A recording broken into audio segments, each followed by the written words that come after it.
Welcome back to Movieworld Recaps. Today I am going to share an action, thriller movie about an ex-Navy SEAL turned cook who is the only person who can stop a group of terrorists when they seize control of a U.S. battleship. Warning, spoilers ahead, so watch and enjoy. The movie starts with the American battleship USS Missouri, BB-63, arriving at Pearl Harbor. President George H.W. Bush gives a speech in which he says that the Missouri will be decommissioned in California after a long time of service, so this trip will be its last. Casey Ryback, a chief petty officer with the job of cook, is making food for the birthday party of Captain Adams, even though Commander Krill, who doesn't like him, has food and entertainment flown in by helicopter from Hawaii after they've left port. Krill starts a fight with Ryback in the galley, and Ryback hits Krill. Krill can't put Ryback in the brig without permission from the captain or drawing attention to himself, so he locks him up in one of the galley's refrigerators and puts Private Nash, a dim-witted Marine, on the watch to make sure Ryback doesn't get away. A CH-46 helicopter with a band, Playboy playmate Miss July '89 Jordan Tate, and a group of caterers who are really mercenaries led by ex-CIA agent Bill Strannix land on the ship's deck.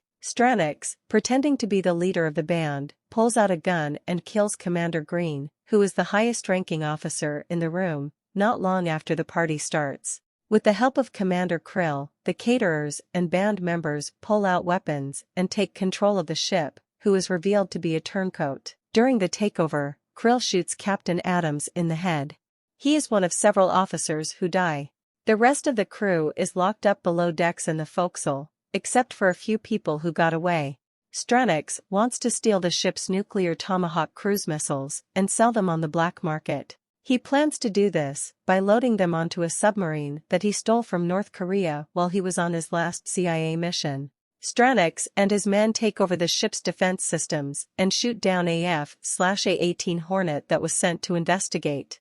They plan to cover their escape by launching a missile strike into Honolulu that will destroy the tracking systems in Pearl Harbor. When Ryback heard gunfire, he became suspicious and told Private Nash to talk to the ship's bridge. A frustrated Krill finds out that they forgot about Ryback in the freezer and learns that the ship's kitchen is a dangerous place. Krill lies to Private Nash that the noises were not gunshots, but party poppers before Strannix offhandedly send mercenaries Cates and Ziggs to eliminate Ryback and Nash. Nash is killed, but Ryback gets away and kills Cates by throwing a knife at him. He then strangles Ziggs and puts a bomb in the microwave to go off later. He fights the terrorist using commando techniques, with only a little help from Jordan Tate, who was only hired as a cover for the party.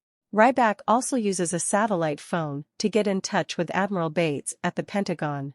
The Navy then makes a plan to send a SEAL team to take back the ship. Krill finds out that Ryback is really a chief petty officer who used to be a Navy SEAL and has a lot of training in special weapons and fighting terrorism. He was sent to this job because he hit his boss, who was to blame for the deaths of his men during a botched commando mission during the invasion of Panama by the United States. Because of this, he lost his security clearance and could only work as a yeoman or cook. Krill decides to turn on the fire sprinklers in the forecastle so that the plan to steal the missiles will still work. He leaves the crew to drown and the terrorists to set up an ambush for when Ryback arrives, presumably by himself, to save them. But Ryback finds a group of sailors hiding and leads a successful counterattack with them. They turn off the sprinklers, which soak the crew and kill a large number of Strannix's soldiers. As Strannix's men get back together, Ryback turns off the Missouri's weapons so that the Navy SEAL team can land. As the fight for the ship goes on, the submarine crew uses shoulder-fired surface-to-air missiles to shoot down the Navy SEAL team's CH-46 helicopter. In response, the Pentagon orders an airstrike that will sink the Missouri and everyone on board with it. Strannix takes back control of the ship's weapons, and the Tomahawks are loaded onto the North Korean submarine, which leaves with Krill on board. With the help of Jordan and his fellow sailors, Ryback uses the battleship's guns, which had not yet been turned off, to sink the submarine while Krill is still inside. This kills Krill and everyone on board. Strannix is standing on the deck when the Missouri's guns are fired. He is blown back along the deck as the guns fire. He tells the last of the mercenaries to leave the control room as he sends 2 tomahawks, with nuclear warheads, toward Honolulu. As the sailors take back the ship and kill the last group of Strannix's men, Ryback sneaks into the control room, where he is surprised by Strannix and taken prisoner. Strannix and Ryback figure out that they've worked together in the past, but Ryback is disgusted by Strannix's excuses for his bad behavior.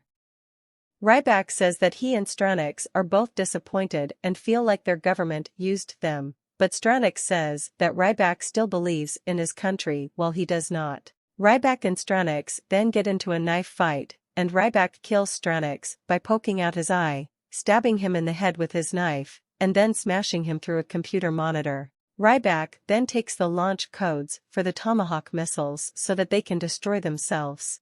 An F/A-18 Hornet shoots down one of the 2 missiles, but the other one keeps going. The codes are punched in, and the Tomahawk missile is turned off. It then blows up, stopping it from destroying Honolulu.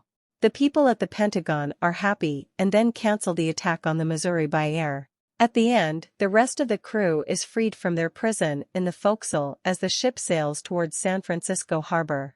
A Navy doctor checks on Ryback while he kisses Jordan and the rest of the crew cheers.